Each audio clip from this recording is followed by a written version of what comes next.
Good afternoon everyone. Welcome to Filo. I am Afan Hashmi, your science teacher. और आज हम अपनी क्लास 10 साइंस का chapter magnetic effect of electric current यानी विद्युत धारा के चुंबकीय प्रभाव के इंपॉर्टेंट क्वेश्चंस को डिस्कस करने वाले हैं। ठीक है, ये आज की क्लास में हम इस चैप्टर के objective type, very short, short और लॉन्ग आंसर्स डिस्कस करने वाले हैं। हमने इस चैप्टर में कुल 20 क्वेश्चन का कलेक्शन बनाया है। ये कलेक्शन पिछले कई साल के पेपर का एनालिसिस करके बनाया गया है, तो ये 20 के 20 सवाल आपके एग्जाम के नजरिए से बहुत जरूरी है और आपको इनकी खूब अच्छे तरीके से प्रैक्टिस करनी है। ठीक है, अब हम शुरू करते हैं इस चैप्टर के एमसीक्यूज के साथ। 10 एमसीक्यूज हमारे डिस्कस करेंगे। 6 वेरी शॉर्ट हैं, 2 शॉर्ट हैं और 2 लॉन्ग हैं। ठीक है बच्चों, हमको आज ये 20 क्वेश्चन डिस्कस करने हैं। चलिए शुरू करते हैं एमसीक्यूज के साथ। सबसे पहला सवाल है, एक सीधे क्षैतिज तार में धारा की दिशा पूर्व से पश्चिम की ओर होती है, यानी ईस्ट टू वेस्ट। तार के ठीक नीचे एक बिंदु पर चुंबकीय क्षेत्र की दिशा क्या होगी या क्या होती है? ऑप्शन है उत्तर से दक्षिण, दक्षिण से उत्तर, पूर्व से पश्चिम या फिर इनमें से कोई भी नहीं। तो बच्चों ध्यान से देखो, हम राइट हैंड थंब रूल से इसका आंसर निकालेंगे। मान लीजिए ये मेरे पास हाथ में जो पेन है ये करंट कैरिंग कंडक्टर है और इसकी डायरेक्शन ऑफ करंट हमें यहाँ पर क्वेश्चन में दे रखी है कि ईस्ट टू वेस्ट डायरेक्ट जो है करंट जो है वो फ्लो हो रहा है। अब राइट हैंड थंब रूल के हिसाब से क्या होता है, राइट हैंड थंब रूल क्या कहता है कि डायरेक्शन ऑफ करंट से अपना राइट थंब मैच कर लो, मतलब उसी डायरेक्शन में राइट थंब को रखो जिसमें डायरेक्शन ऑफ करंट है। तो मैंने यहाँ पर इसको राइट थंब को अपने डायरेक्शन ऑफ करंट में रख लिया। अब क्या करना होता है, जो राइट हैंड थंब रूल क्या कहता है कि हमारी जो बाकी की फिंगर्स है वो नेचुरली कर्ल कर जाएंगी जो हमारा कंडक्टर है उसके ऊपर, और वो जो फिंगर्स हैं जो नेचुरली कर्ल कर गई हैं वो हमें देंगी मैग्नेटिक फील्ड की डायरेक्शन। अब हमसे मैग्नेटिक फील्ड की डायरेक्शन कहाँ पूछी है? मैग्नेटिक फील्ड की डायरेक्शन पूछी है कंडक्टर के नीचे। तो कंडक्टर के नीचे जो है वो ठीक कंडक्टर के नीचे ही है ना बच्चों, तार के ठीक नीचे एक बिंदु पर। हाँ, तार के नीचे पूछी है। ठीक है, तो तार के नीचे अगर आप देखेंगे तो जो मैग्नेटिक फील्ड की जो डायरेक्शन है वो होगी उत्तर से दक्षिण, यानी नॉर्थ टू साउथ। यानी कि ऑप्शन नंबर ए जो है वो हमारा सही आंसर है, नॉर्थ टू साउथ। ये हो गया हमारे पहले सवाल का आंसर। अब हम चलते हैं क्वेश्चन नंबर 2 की तरफ। क्वेश्चन नंबर 2 कह रहा है, गर्म करने पर एक दंड चुंबक का चुंबकत्व, यानी ये पूछा है कि एक बार मैग्नेट को हीट करने पर उसके मैग्नेटिज्म के ऊपर क्या फर्क पड़ेगा। ऑप्शन है समाप्त हो जाता है, ऑप्शन है बी है बढ़ जाता है, सी कह रहा है घटता बढ़ता है, या डी है समान रहता है। तो बच्चों जब हम एक बार मैग्नेट को गर्म करेंगे और जब उसका टेम्परेचर इंक्रीज होगा तो जो उसके मैग्नेटिक डोमेन होते हैं ना, मैग्नेटिक डोमेन यानी छोटे छोटे चुंबकीय क्षेत्र, ठीक है, वो जो है बिल्कुल अनऑर्गेनाइज हो जाएंगे। ठीक है ना, और उससे फिर क्या होगा, उनके अनऑर्गेनाइज होने से उसका जो मैग्नेटिज्म है वो कम हो जाएगा और फिर एक निश्चित टेम्परेचर, एक निश्चित तापमान जिसको हम क्यूरी टेम्परेचर बोलते हैं, जब वो क्यूरी टेम्परेचर पर उसका टेम्परेचर आ जाएगा बार मैग्नेट का, तो उसका जो मैग्नेटिज्म है वो बिल्कुल समाप्त हो जाएगा। तो इस प्रश्न का उत्तर होगा हमारा समाप्त हो जाता है गर्म करने पर। बस ये याद रखना है कि क्यूरी टेम्परेचर जब वो अचीव कर लेगा बार मैग्नेट, उस पर उसका मैग्नेटिज्म बिल्कुल समाप्त हो जाएगा। ठीक है बच्चों, अब हम देखते हैं प्रश्न नंबर 3। प्रश्न नंबर 3 ये कह रहा है, निम्नलिखित में से कौन सा एक लंबे तार में प्रवाहित विद्युत धारा के पास चुंबकीय क्षेत्र का सही वर्णन करता है? ओके, ऑप्शन है हमारे, चुंबकीय क्षेत्र की क्षेत्र रेखाएं तार के लंबवत होती हैं, चुंबकीय क्षेत्र की क्षेत्र रेखाएं तार के समानांतर होती हैं, चुंबकीय क्षेत्र की क्षेत्र रेखाएं आरेखित होती हैं और तार से निकलती हैं, या फिर आखिरी ऑप्शन है चुंबकीय क्षेत्र की संकेंद्रित क्षेत्र रेखाओं का केंद्र तार है। तो बच्चों इसमें भी हम राइट हैंड थंब रूल की मदद से आंसर निकाल सकते हैं। तो जैसे कि मैंने आपको बताया था करंट कैरिंग कंडक्टर पे अगर आप देखें तो राइट हैंड थंब रूल क्या कहता है, ये कहता है कि करंट कैरिंग कंडक्टर में अगर आप अपने थंब की डायरेक्शन ऑफ करंट से मैच कर दें तो जो मैग्नेटिक फील्ड की डायरेक्शन है, मैग्नेटिक फील्ड जो है वो कंडक्टर के अराउंड रैप हो जाएगी अपने आप को। तो अगर आप ध्यान से देखें, ये जो मैग्नेटिक फील्ड है कॉन्सेंट्रिक सर्कल्स यानी संकेंद्रित क्षेत्र की तरह बन जाती है, कॉन्सेंट्रिक सर्कल्स की शेप में आ जाती है। तो इस प्रश्न का जो उत्तर होगा वो होगा चुंबकीय क्षेत्र की संकेंद्रित क्षेत्र रेखाओं का केंद्र तार है। मतलब जो तार के अराउंड मैग्नेटिक फील्ड प्रोड्यूस होगी वो कॉन्सेंट्रिक सर्कल की फॉर्म में होती है। ठीक है बच्चों, अगला प्रश्न है विद्युत चुंबकीय प्रेरण की घटना यानी इलेक्ट्रोमैग्नेटिक इंडक्शन।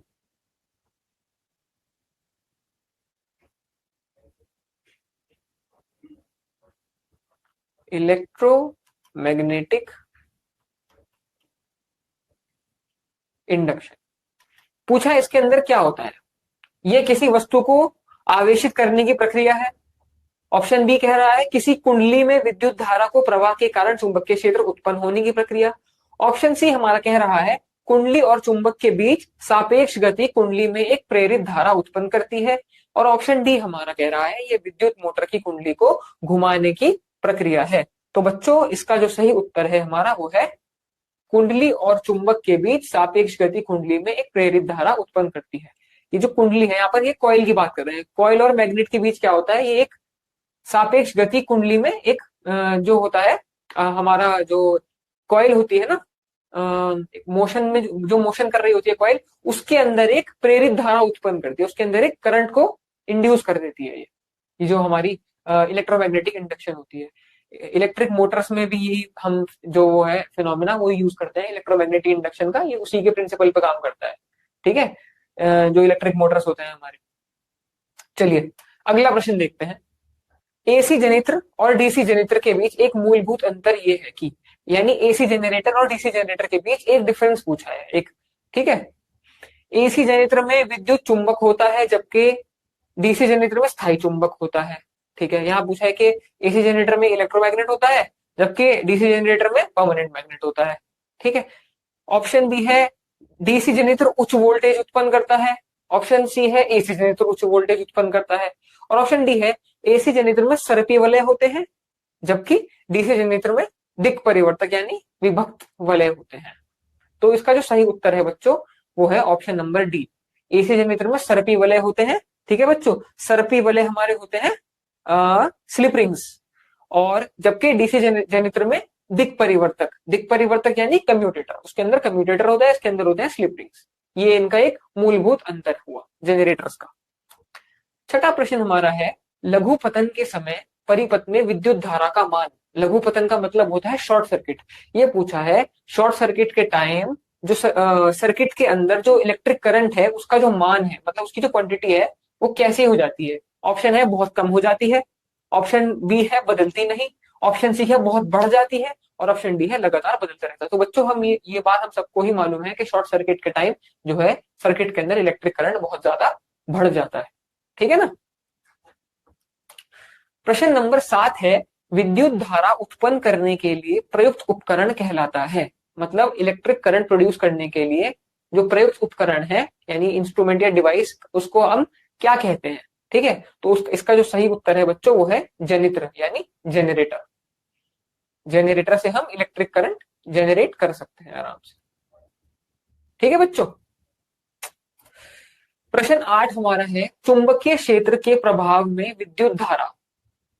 चुंबकीय क्षेत्र के प्रभाव में विद्युत धारा, ठीक है ना, ये इलेक्ट्रोमैग्नेटिक फील्ड के इन्फ्लुएंस में जो इलेक्ट्रिक करंट है वो करता क्या है, ये पूछा है। ऊष्मा पैदा करता है, आकर्षण शक्ति उत्पन्न करता है, चालक पर एक बल उत्पन्न करता है, या इनमें से कोई भी घटना नहीं करता। तो बच्चों इसका जो सही उत्तर है वो है चालक पर एक बल उत्पन्न करता है। मतलब जो करंट कैरिंग कंडक्टर है जब उसको इलेक्ट्रोमैग्नेटिक फील्ड के प्रेजेंस में लेके आया जाता है तो जो इलेक्ट्रोमैग्नेटिक फील्ड है वो उस कंडक्टर के ऊपर एक फोर्स अप्लाई करती है। ठीक है ना बच्चों। हमारा प्रश्न नंबर 9 है विद्युत फ्यूज विद्युत धारा के किस सिद्धांत पर कार्य करता है। मतलब जो इलेक्ट्रिक फ्यूज है वो इलेक्ट्रिक करंट के किस प्रिंसिपल पर काम करता है। तो जो इलेक्ट्रिक फ्यूज है वो इलेक्ट्रिक करंट के हीटिंग इफेक्ट पर काम करता है। ठीक है ना, यानी ऊष्मीय। ऑप्शन थे हमारे ऊष्मीय, चुंबकीय, रासायनिक, इनमें से कोई नहीं। सही उत्तर होगा हमारा ऊष्मीय यानी heating effect of electric current.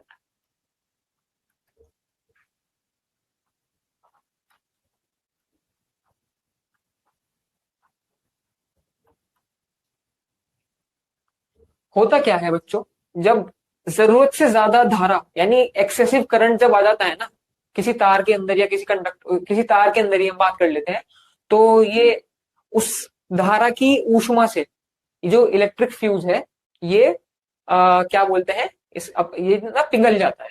और इसके पिघलने से क्या होता है, ये जो जो तार जिन तारों से कनेक्टेड होता है बाकी के उपकरणों में, उन तारों वो तारें टूट जाती हैं, तो करंट आगे पास नहीं हो पाता। इससे बाकी के जो उपकरण होते हैं वो उनका नुकसान होने से जो है नुकसान होने से बच जाता है।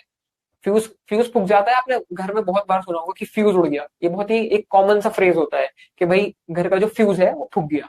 ये सब बहुत आपने सुना होगा। तो ये फ्यूज का काम ही यही होता है कि जब एक्सेसिव करंट आ जाता है सर्किट के अंदर, तो ये खुद को एक तरीके से सेक्रीफाइस कर देता है फ्यूज, और बाकी के जो उपकरण होते हैं डिवाइस घर में, जैसे रेफ्रिजरेटर है, टीवी है अगर ऑन है, और जैसे कि बल्ब वगैरह है, तो उनको सबको बचा लेता है। ठीक है बच्चों, heating effect of electric current यानी ऊष्मे, उस पर ये काम करता है, ऊष्मे सिद्धांत पे।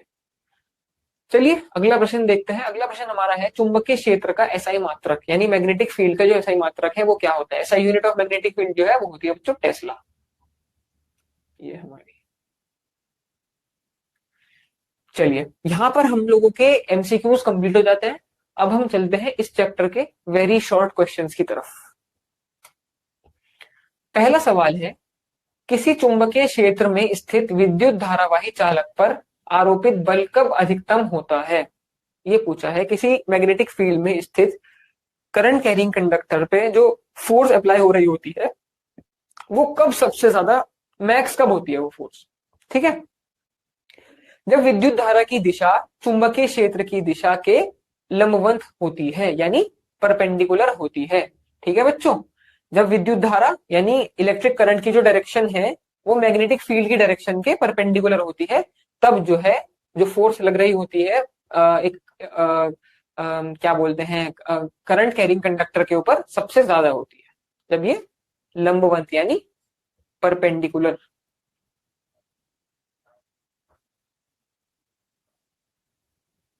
ठीक है ना बच्चों। चलिए अगला प्रश्न हमारा है, विद्युत धारा के चुंबकीय प्रभाव से संबंधित दक्षिण हस्त अंगूठे के नियम को लिखिए। राइट हैंड थंब रूल के बारे में सवाल है। ठीक है बच्चों, राइट हैंड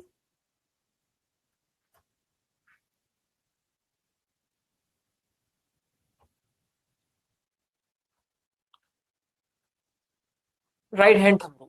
ठीक है ना, तो क्या कहता है राइट हैंड थंब रूल, दक्षिण हस्त अंगूठे का नियम। यदि आप किसी विद्युत धारा वहन करने वाले चालक जैसे तार को अपने दाहिने हाथ में इस प्रकार पकड़ते हैं कि अंगूठा धारा की दिशा की ओर इशारा करे, तो उंगलियों का मुड़ना चालक के चारों ओर चुंबकीय क्षेत्र को की दिशा को दर्शाता है। ये कह रहा है बच्चों, जैसे कि मैंने आपको एमसीक्यूज में समझाया था, इस पेन को हम एक करंट कैरिंग कंडक्टर मान लेते हैं, और ये हम ऐसा करते हैं कि अपना जो राइट हैंड है उसके जो थंब की डायरेक्शन है वो करंट की डायरेक्शन से मैच कर लेते हैं। मान लेते हैं इस ये जो हमारा करंट कैरिंग कंडक्टर है इसके अंदर जो करंट है वो इस डायरेक्शन से इस डायरेक्शन में फ्लो हो रहा है, इस तरीके से फ्लो हो रहा है, ईस्ट टू वेस्ट डायरेक्शन। ठीक है ना, तो मैं इसको अपना जो मेरा राइट हैंड का थंब है मैं इसको यहाँ पे इसकी डायरेक्शन से मैच कर लूंगा, तो मेरी जो बाकी की उंगलियां इसके ऊपर जो रैप हो गई है, जो मतलब उंगलियां जो मेरी, मैंने इसको इस तरीके से पकड़ा हुआ है, तो ये जो उंगलियां हैं ये इसके अराउंड एक मैग्नेटिक फील्ड की डायरेक्शन को दिखाती हैं कि इसके अराउंड एक मैग्नेटिक फील्ड बन गई करंट कैरिंग कंडक्टर के अराउंड। जब मेरा right hand direction of current से अलाइन होता है तो उस केस में जो मेरी बाकी की जो उंगलियां हैं वो मैग्नेटिक फील्ड को दर्शाती है। ठीक है बच्चों, ये है हमारा राइट हैंड थंब रूल। ठीक है, जैक 2025 में पूछा गया सवाल है, इंपॉर्टेंट क्वेश्चन है, तो ध्यान से समझिए। बहुत ही इंटरेस्टिंग, बहुत ही आसान सा एक ये प्रश्न है, लेकिन एग्जाम के नजरिए से काफी जरूरी भी है, तो इसको ध्यान से समझिएगा और अपने एग्जाम में इसको बिल्कुल प्रॉपरली इसी तरह लिख के आइएगा आंसर को। अगला प्रश्न हमारा है, कुछ ऐसे उपकरणों के नाम लिखिए जिसमें विद्युत मोटर उपयोग किए जाते हैं, मतलब इलेक्ट्रिक मोटर जिसके अंदर यूज किए जाते हैं, ऐसे हमें उपकरण के नाम बताने हैं। उपकरण जैसे विद्युत पंखों यानी इलेक्ट्रिक फैंस, मिश्रकों, कंप्यूटरों, रेफ्रिजरेटरों आदि में विद्युत मोटर का उपयोग किया जाता है। यहाँ पर हमने कुछ उपकरण लिख दिए जिनके अंदर हम इलेक्ट्रिक मोटर का यूज करते हैं। ठीक है बच्चों, प्रश्न नंबर 14 है, किसी लंबी वृत्ताकार विद्युत धारावाही कुंडली के केंद्र पर चुंबकीय क्षेत्र समांतर सीधी क्षेत्र रेखाएं होती हैं, ये कथन सत्य है या असत्य है। ठीक है, ये पूछा है हमसे, किसी लंबी वृत्ताकार विद्युत धारावाही कुंडली यानी कॉइल, एक यहाँ बेसिकली ये लंबी वृत्ताकार विद्युत धारावाही कुंडली, यहाँ पर हम एक सोलिनॉइड की बात कर रहे हैं। ठीक है ना, हमने डायरेक्टली नहीं बोला, लेकिन उसके बारे में थोड़ा सा बता दिया। हम यहाँ सोलिनॉइड की बात कर रहे हैं। सोलिनॉइड के केंद्र पर चुंबकीय क्षेत्र समांतर सीधी क्षेत्र रेखाएं होती हैं, यह कथन सत्य है या नहीं? तो बच्चों, सोलिनॉइड के अंदर क्या होता है, जब आप देखेंगे उसके अंदर जो है क्या बोला है इन्होंने कि केंद्र पर चुंबकीय क्षेत्र समांतर बिल्कुल, सोलिनॉइड के अंदर आप जब मैग्नेटिक फील्ड लाइंस को देखेंगे तो वो स्ट्रेट और पैरेलल ही होती है। तो ये कथन बिल्कुल सत्य है, दिस स्टेटमेंट इज ट्रू। ठीक है ना? ये लंबी वृत्ताकार विद्युत धारावाही कुंडली, यहां पर हम बात कर रहे हैं सोलिनॉइड की। ठीक है बच्चों, यहाँ पर इन्होंने इस तरीके से हिंट किया है। एग्जाम में अक्सर इसी तरह पूछा जाता है, डायरेक्टली नहीं नाम लिया जाता। अगर क्या कहते हैं, ये थोड़ा सा मतलब यहाँ पर इसको हमें क्रैक करना होता है, सोचना होता है। बेसिकली एक बहुत ही आसान सा हिंट दे दिया इन्होंने, लंबी वृत्ताकार विद्युत धारावाही कुंडली सोलिनॉइड का हम आपसे पूछ रहे हैं कि उसके केंद्र पर चुंबकीय क्षेत्र समांतर सीधी क्षेत्र रेखाएं होती हैं। ठीक है, बिल्कुल स्ट्रेट और पैरेलल वो होती है, उसके अंदर मैग्नेटिक फील्ड लाइंस, बिल्कुल सही बात है। तो ये पूछा था कि सत्य है नहीं? जी हाँ, ये बिल्कुल सत्य है। ये जो हमारा कुंडली के केंद्र की बात हम कर रहे हैं, सेंटर की बात हो रही है सोलिनॉइड के सेंटर की, है ना? उसके बिल्कुल अंदर जो सेंटर होता है सोलिनॉइड का, उसकी हम बात कर रहे हैं। वहां पर जो मैग्नेटिक फील्ड लाइंस है वो बिल्कुल पैरेलल स्ट्रेट होती है। Statement is completely true. प्रश्न 15 है, विद्युत परिपथों तथा साधित्रों में सामान्यतः उपयोग होने वाले दो सुरक्षा उपायों के नाम लिखिए। अच्छा, मतलब विद्युत परिपथों यानी सर्किट की बात हो रही है। इलेक्ट्रिक सर्किट्स में जो सामान्यतः उपयोग होने वाले दो सुरक्षा उपाय हैं, उनका नाम है भूसंपर्क तार यानी अर्थिंग वायर और विद्युत फ्यूज, इलेक्ट्रिक फ्यूज। एक तो हमारा अर्थिंग वाला वायर और दूसरा हमारा इलेक्ट्रिक फ्यूज। ये जो है दो ऐसे सुरक्षा उपाय हैं जिनको हम जनरली यूज करते हैं, यानी सामान्यतः उपयोग करते हैं। ठीक है बच्चों।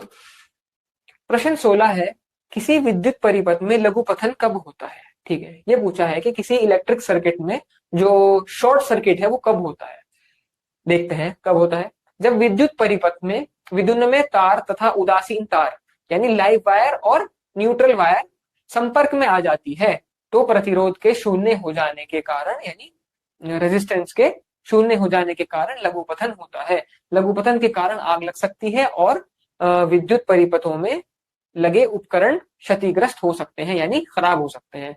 विद्युत परिपथ में जो जितने भी हमारे उपकरण लगे होते हैं, जैसे रेफ्रिजरेटर हो गया, टीवी हो गया, अगर शॉर्ट सर्किट हो जाता है तो मतलब एक तो आग भी लगने का खतरा है शॉर्ट सर्किट में, और जो जितने उपकरण होते हैं जैसे टीवी, रेफ्रिजरेटर हो गया, मिक्सर ग्राइंडर हो गया, वॉशिंग मशीन वगैरह हो गई, ये सब क्षतिग्रस्त यानी खराब हो सकते हैं लघुपतन के टाइम। ये हमने ये समझ में आ गया ना कि लघुपतन कैसे होता है, जब हमारी जो अर्थिंग वायर वाली वायर होती है और जो लाइव न्यूट्रल वायर यानी जो लाइव वायर होती है और जो न्यूट्रल वायर होती है, जब वो कॉन्टैक्ट में आ जाती है। ठीक है ना? ये तो हो गई हमारी लाइव वायर, विद्युन्मय तार और उदासीन तार यानी न्यूट्रल न्यूट्रल वायर। जब ये दोनों कांटेक्ट में आ जाए तब जो है रेजिस्टेंस हो जाता है बिल्कुल जीरो, और उसके कारण जो है करंट बहुत ज्यादा एक्सेसिव करंट फ्लो लगता है सर्किट में और उसकी वजह से शॉर्ट सर्किट हो जाता है। ठीक है बच्चों, चलिए प्रश्न नंबर 17 कह रहा है, चुंबकीय क्षेत्र को उत्पन्न करने के दो तरीकों की सूची बनाइए। चुंबकीय क्षेत्र को उत्पन्न करने के यानी मैग्नेटिक फील्ड को उत्पन्न करने के लिए, प्रोड्यूस करने के लिए दो तरीके बताने हैं हमको मैग्नेटिक फील्ड प्रोड्यूस करने के लिए। चलिए देखते हैं। चुंबकीय क्षेत्र को उत्पन्न करने के लिए दो तरीकों की सूची निम्न इस प्रकार है। ठीक है, निम्न प्रकार है। यहां पर किसी धारावाही चालक में विद्युत धारा प्रवाहित करके यानी किसी करंट कैरिंग कंडक्टर में इलेक्ट्रिक करंट पास कर देंगे तो मैग्नेटिक फील्ड प्रोड्यूस हो जाएगी। एक तरीका तो हमारा ये हो गया। एक वृत्ताकार पाश में विद्युत धारा प्रवाहित करके, एक वृत्ताकार पाश हमारा होता है सर्कुलर लूप।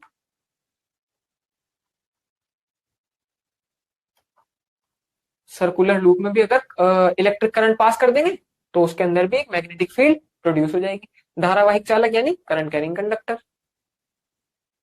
यहां लिख लेते हैं करंट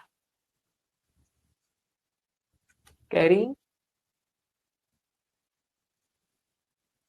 ये हो गए हमारे दो तरीके क्या करने के लिए, चुंबकीय क्षेत्र को उत्पन्न करने के लिए। ठीक है ना बच्चों? अब हम चलते हैं प्रश्न नंबर 18 की तरफ, जो कि है चुंबकीय क्षेत्र रेखाओं के मुख्य गुण लिखें। ठीक है, मतलब हमको मैग्नेटिक फील्ड लाइंस जो होती है उनकी प्रॉपर्टीज लिखने के लिए कहा है। ठीक है ना बच्चों, शॉर्ट क्वेश्चन है, 3 नंबर में पूछा जाता है, तो कम से कम 3 पॉइंट तो लिख के आने ही आने हैं आपको, ये बात तो पता ही है। 3 नंबर का क्वेश्चन है तो मिनिमम 3 पॉइंट्स तो लिखने ही है, और बाकी डिपेंड करता है क्वेश्चन की डिमांड के ऊपर। अगर डायग्राम पूछा है तो डायग्राम बना के आना है, अगर क्वेश्चन में कोई ग्राफ है तो ग्राफ बना के आना है, अगर डिफरेंस स्टेट करने को कहा है यानी अंतर बताने को कहा है तो फिर एक टेबल बना के आनी है। एक तरफ जो है एक एक चीज के बारे में लिखा जाएगा, दूसरी तरफ जो है इन दोनों चीजों के बारे में अंतर पूछा है, एक तरफ इधर एक तरफ दूसरी वाली चीज के बारे में लिख के आना है। ठीक है ना, यहाँ पे तो सिंपली यही पूछा है हमें चुंबकीय क्षेत्र रेखाओं के मुख्य गुण लिखे, तो 3 नंबर का सवाल है, इसलिए 3 गुण बता देंगे और हमें 3 नंबर आराम से मिल जाएंगे। चुंबकीय क्षेत्र रेखाओं के मुख्य गुण निम्नलिखित है। ठीक है बच्चों, चुंबकीय क्षेत्र रेखाएं चुंबक के उत्तरी ध्रुव से प्रकट होती है तथा दक्षिणी ध्रुव पर विलीन होती है। मतलब they start from the north pole और कहां पे जाके एंड हो जाती है, समाप्त हो जाती है। विलीन मतलब बिल्कुल एंड हो जाना। कहां पर एंड होती है, साउथ पोल पर जाके विलीन हो जाती हैं। ठीक है बच्चों, चुंबक के भीतर चुंबकीय क्षेत्र रेखाओं की दिशा उसके दक्षिणी ध्रुव से उत्तर ध्रुव की ओर होती है।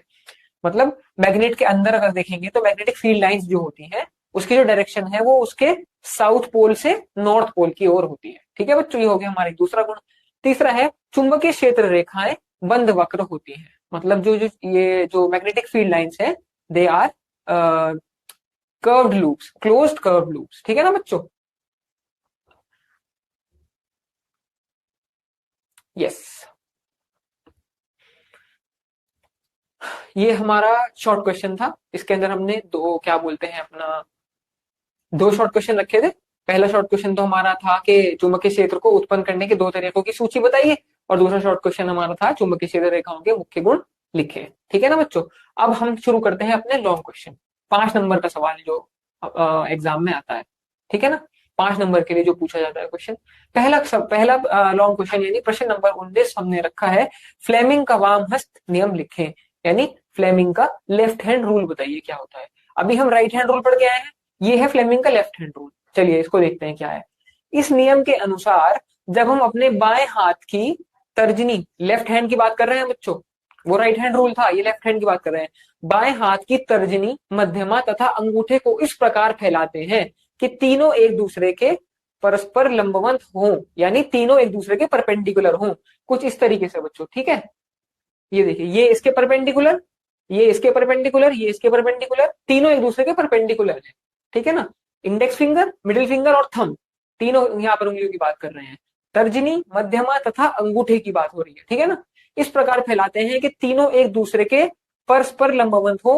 तब यदि तर्जनी चुंबकीय क्षेत्र की दिशा, ठीक है, और मध्यमा चालक में प्रवाहित विद्युत धारा की दिशा की ओर संकेत करती हो, तो अंगूठा चालक की गति की दिशा अथवा चालक पर आरोपित बल की दिशा की ओर संकेत करेगा।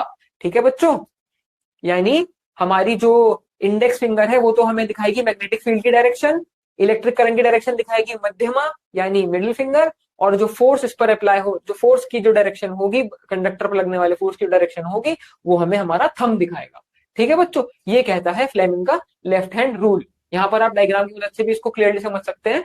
देखिए, जो इंडेक्स फिंगर है यानी हमारी तर्जनी उंगली जो है वो हमें दिखा रही है चुंबकीय क्षेत्र की दिशा, और जो मिडिल फिंगर है वो दिखा रही है विद्युत धारा यानी इलेक्ट्रिक करंट की डायरेक्शन, और जो फोर्स, जिस डायरेक्शन में फोर्स अप्लाई होगा वो हमें दिखा रहा है हमारा अंगूठा यानी थंब। विद्युत मोटर, विद्युत जनित्र यानी जनरेटर, ध्वनि विस्तारक यंत्र, माइक्रोफोन तथा विद्युत मापते यंत्र कुछ ऐसी युक्तियां हैं जिनमें विद्युत धारावाही चालक तथा चुंबकीय क्षेत्रों का उपयोग होता है। ठीक है बच्चों, ये हमने यहाँ पर इसका एक एग्जाम्पल भी दे दिया है। ठीक है ना, अब बात करते हैं लास्ट क्वेश्चन की।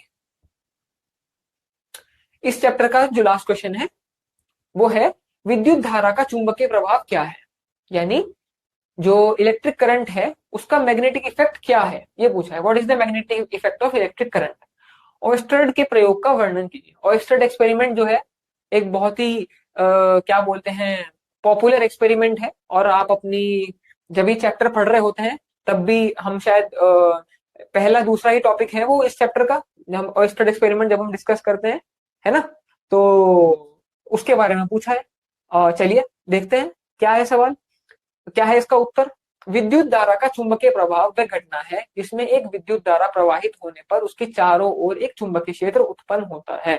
ठीक है बच्चों, मतलब ये कहा है कि जो इलेक्ट्रिक करंट का जो मैग्नेटिक इफेक्ट है, ये वो घटना है जिसमें एक विद्युत धारा प्रवाहित होने पर, एक इलेक्ट्रिक करंट प्रोड्यूस होने पर उसके चारों ओर एक कंडक्टर के चारों ओर एक मैग्नेटिक फील्ड उत्पन्न हो जाती है, मैग्नेटिक फील्ड प्रोड्यूस हो जाती है। जब हम किसी कंडक्टर पर इलेक्ट्रिक करंट पास करेंगे तो उसके चारों ओर एक मैग्नेटिक फील्ड प्रोड्यूस हो जाएगी। इस प्रभाव की खोज 1820 में हांस क्रिश्चियन ओस्टर्ड ने की थी।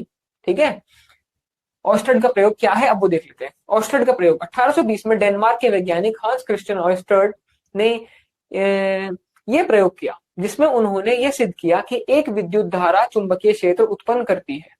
ठीक है, एक जो इलेक्ट्रिक करंट जो है वो एक मैग्नेटिक फील्ड प्रोड्यूस करता है। इस प्रयोग के मुख्य बिंदु निम्नलिखित हैं। प्रयोग की प्रक्रिया, ठीक है, ओस्टर्ड ने एक साधारण सर्किट सेट किया जिसमें एक बैटरी, तार और स्विच था। उसने एक सिंपल सा सर्किट ले लिया जिसके अंदर एक बैटरी थी, एक तार और एक स्विच था। उन्होंने एक कंपास को तार के पास रखा और उसकी सुई का व्यवहार देखा।